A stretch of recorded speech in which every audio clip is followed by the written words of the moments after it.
बिस्मिल्लाहिर्रहमानिर्रहीम। अस्सलाम वालेकुम नाज़रीन, आप यूट्यूब चैनल देख रहे हैं। मैं इमरान खान हूँ।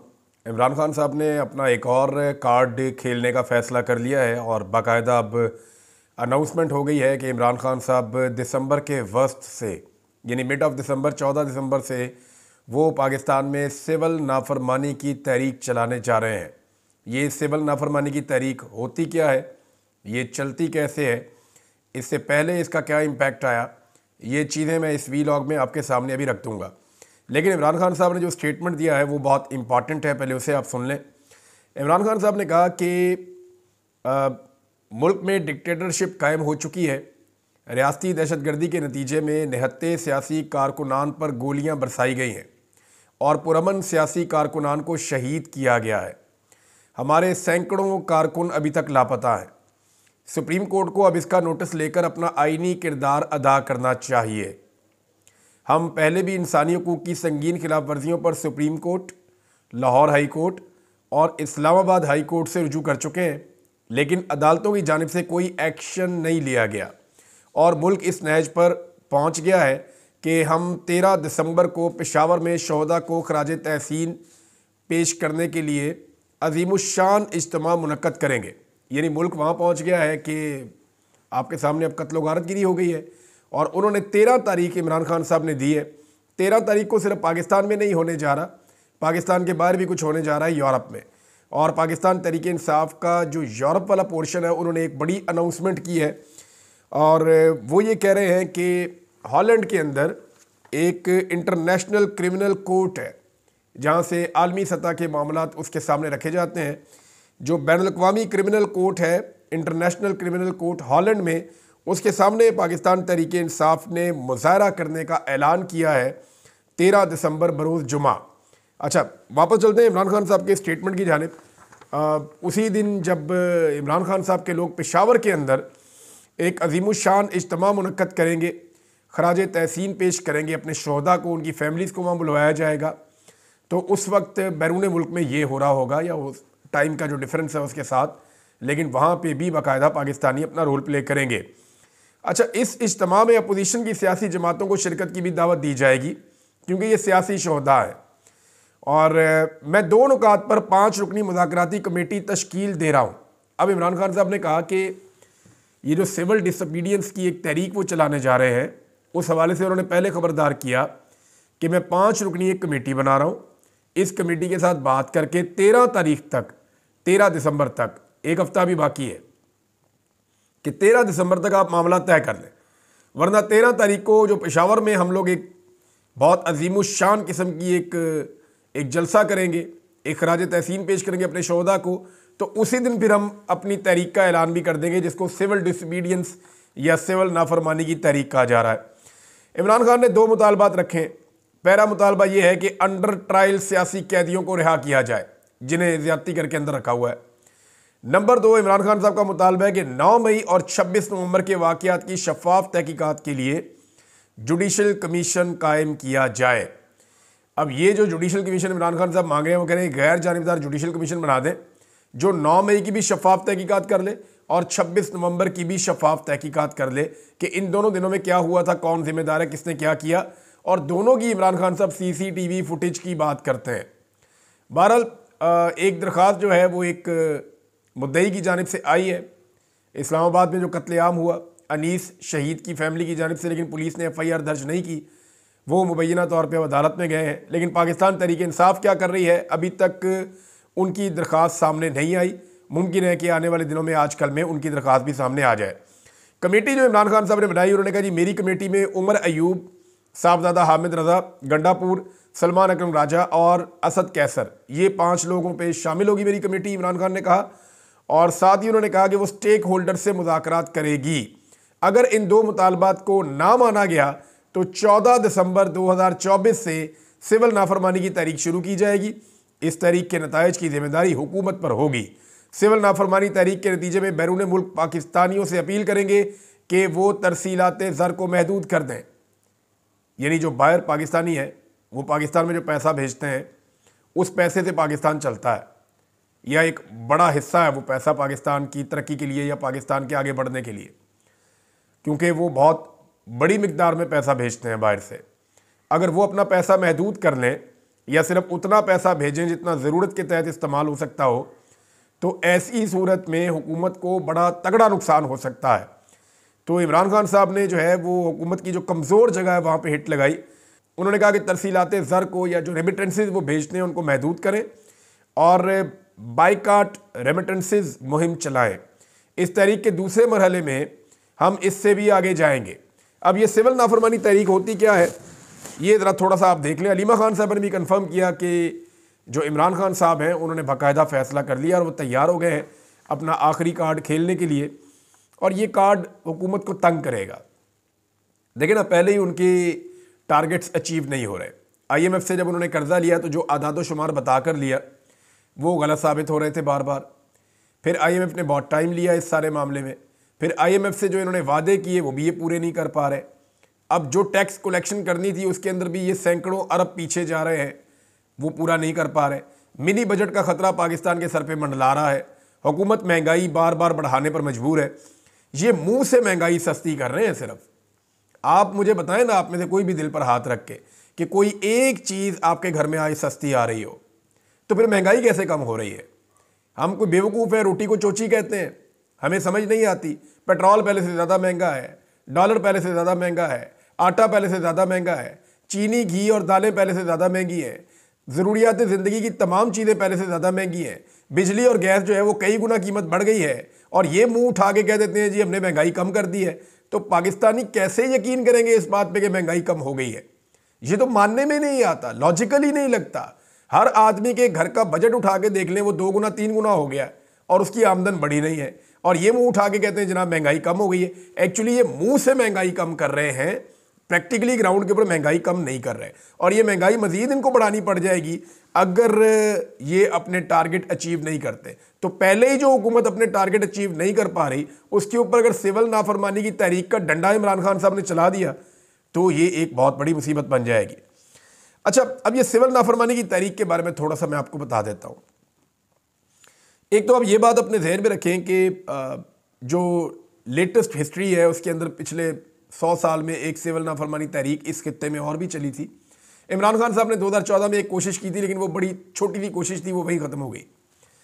लेकिन महात्मा गांधी ने 1930 में एक सिविल नाफरमानी की तहरीक अंग्रेज़ों के ख़िलाफ़ चलाई थी, और अंग्रेज़ सरकार ने उस वक्त कुछ ऐसे कवानीन मुतारिफ़ करवाए थे जिससे जो इस खित्ते के लोग थे वो बहुत परेशान थे।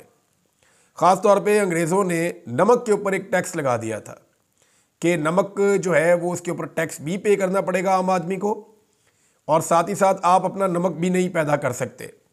तो इस पे गांधी जी ने 12 मार्च 1930 को सॉल्ट मार्च किया था। महात्मा गांधी ने यह मार्च जब शुरू किया था तो उनके साथ 78 साथी थे, यानी 78 लोगों के साथ मिलकर उन्होंने अपना मार्च शुरू किया और समंदर की जानिब वो चल पड़े थे। 24 दिनों में वो समंदर तक पहुंचे और समंदर के पानी में उन्होंने खुद को नहलाया और पैगाम दिया पूरे भारत को कि आप मुफ्त में नमक हासिल कर सकते हैं। ये नॉर्मली पूरी दुनिया के अंदर इस्तेमाल की जाती है, कई सदियों पुरानी इसकी तहरीक है सिविल डिसोबीडियंस की। ये नॉन वायलेंट होती है, यानी इसके अंदर किसी किस्म का तशद्दुद का आंसर नहीं होता। इसमें तरीकाकार ये इख्तियार किया जाता है कि हुकूमत को मजबूर किया जाए ऐसी चीज़ों से कि वो अपने फ़ैसले बदलने पर तैयार हो जाए, या हुकूमत को घुटने टेकने पर मजबूर किया जाए ताकत के इस्तेमाल के बगैर। यानी इसमें तशद्दुद का कोई अंसर नहीं होता, इसमें कोई कानून ब्रेक नहीं हो रहा होता। यानी 1850 की दहाई में अमेरिका में कई ग्रुप्स ने इस तरह की तहरीकें चलाई थी।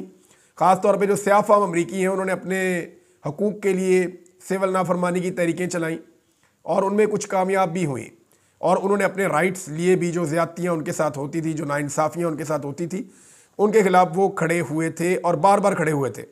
इमरान खान साहब ने हुकूमत को पूरा मौका फ़राहम किया कि आप हमें इस मामले में इंसाफ फ़राहम कर दें, लेकिन लोग तो नाको नाक भरे हुए हैं। देखें, पाकिस्तानी जो है वो बहुत परेशान है और जो कुछ पाकिस्तान में हो रहा है।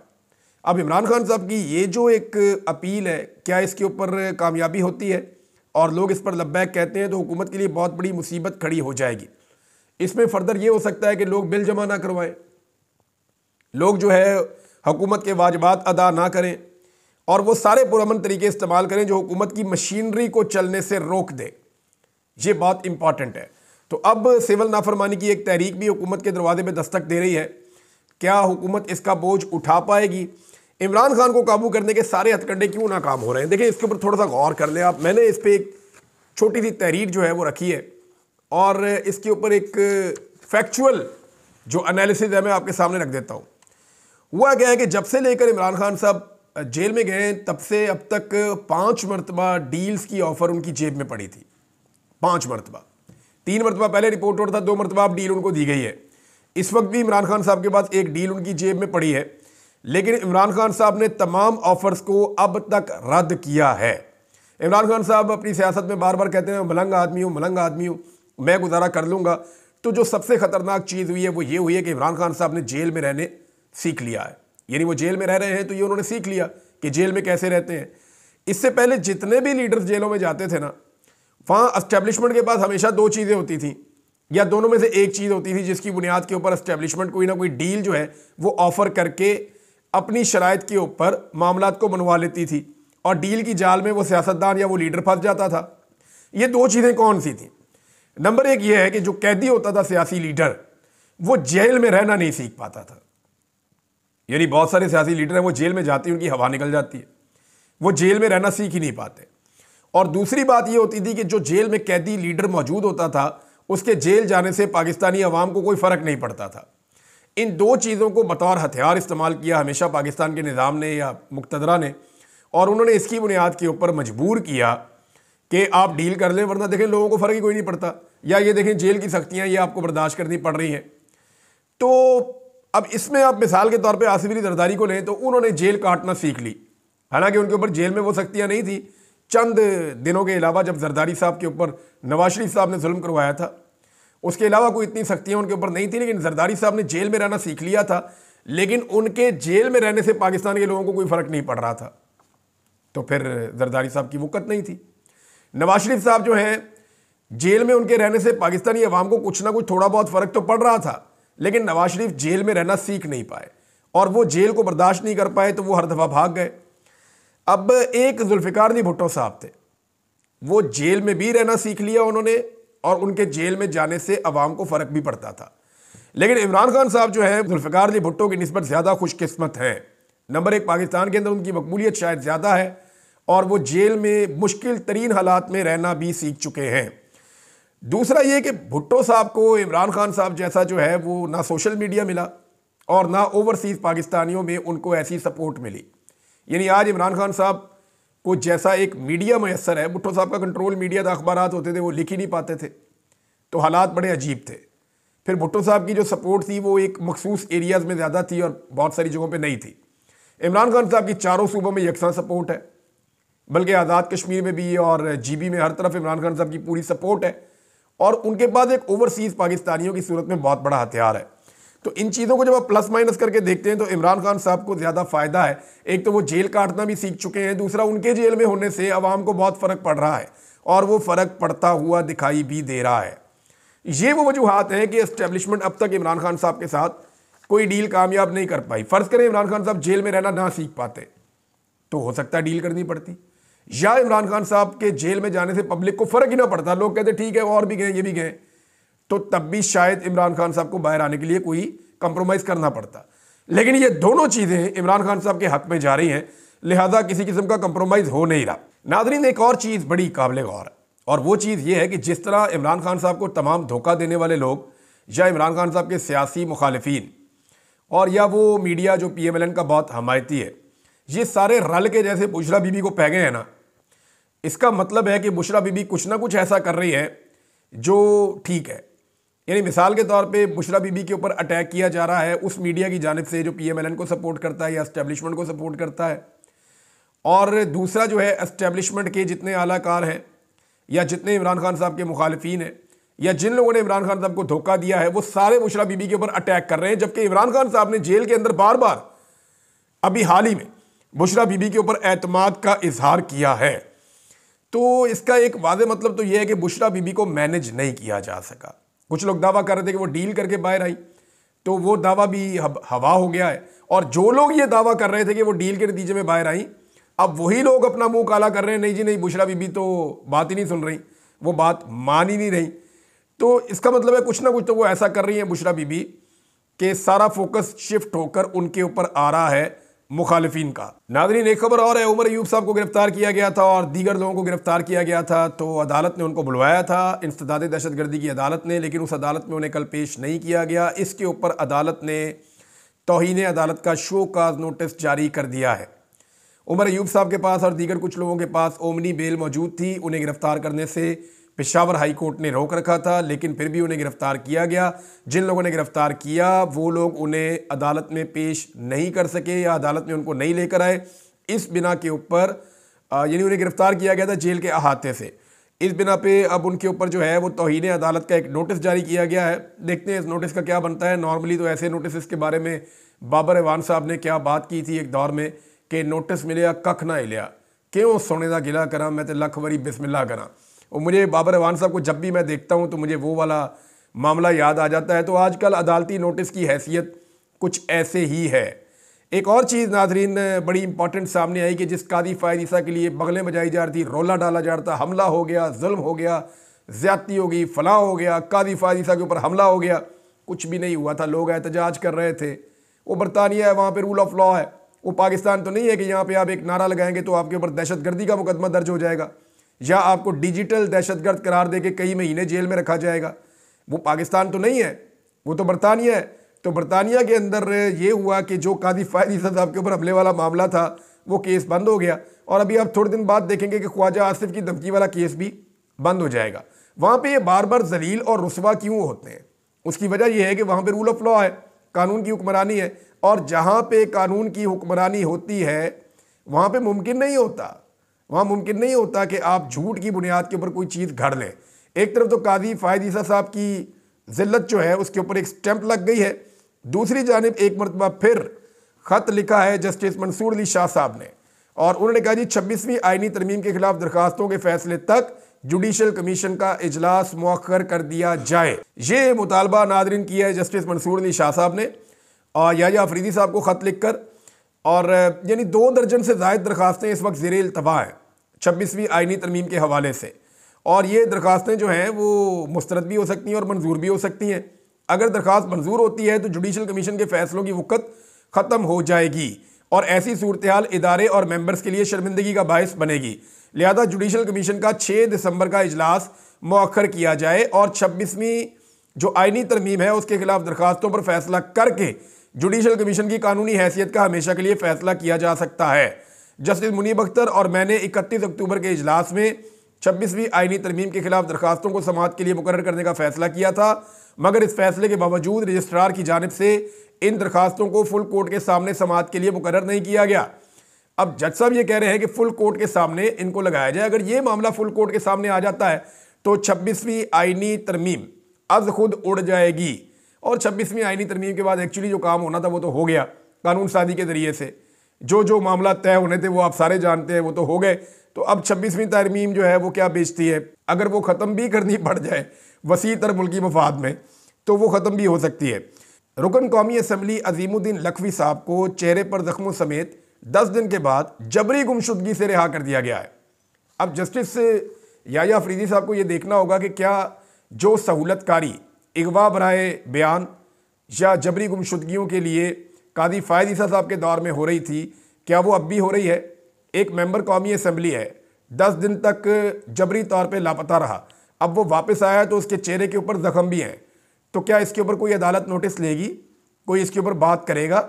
मुझे नहीं लगता कोई इसके ऊपर बात कर रहा है। और अगर इसके ऊपर बात नहीं हो रही तो फिर इस मुल्क में ना रूल ऑफ लॉ है, ना किसी किस्म का जो है वो इंसाफ है।